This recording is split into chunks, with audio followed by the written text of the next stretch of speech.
అందరికీ praise the lord.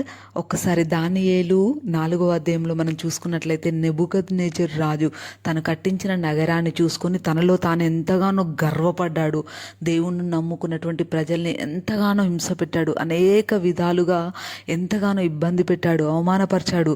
అయితే అటువంటి వ్యక్తికి దేవుడు ఒక శిక్ష వేసి ఉన్నాడు. ఏంటంటే అది ఒక పశువు వలె అడవిలో గడ్డి మేయుదు అని ఒక ప్రకటన, ఆకాశం నుండి ప్రకటన చేయడం జరిగింది. వెంటనే అతని జీవితంలో అది జరిగిపోయింది. అతను ఇంకా అడవి పెట్టుకుని ఒక పశువు వలె జీవిస్తూ ఉన్నాడు, గడ్డి మేస్తూ ఉన్నాడు. మనుషులందరూ అతన్ని తరిమివేసి ఉన్నారు. చూడండి, అతను ప్రవర్తించిన ఆ ప్రవర్తనకు అతడు తగిన ఫలం అనుభవించి ఉన్నాడు. కాబట్టి ఎప్పుడు కూడా నెబుకద్నెజర్ లాంటి గర్వం మనలో ఉండకూడదని దేవుడి వాక్యం ద్వారా మనకు సెలవిస్తున్నాడు. అయితే ఎప్పుడైతే దేవుడు మళ్ళా ఆ నెబుకద్నెజర్ కళ్ళు తెరిచినప్పుడు దేవుణ్ణి సర్వోన్నతుడగు దేవుడు చిరంజీవి అగునుగా కానీ స్తోత్రం చెల్లించినప్పుడు మరలా అతని జీవితం మంచిగా అయిపోయింది. అతడు మరలా మంచి స్థితిలోకి వచ్చి ఉన్నాడు.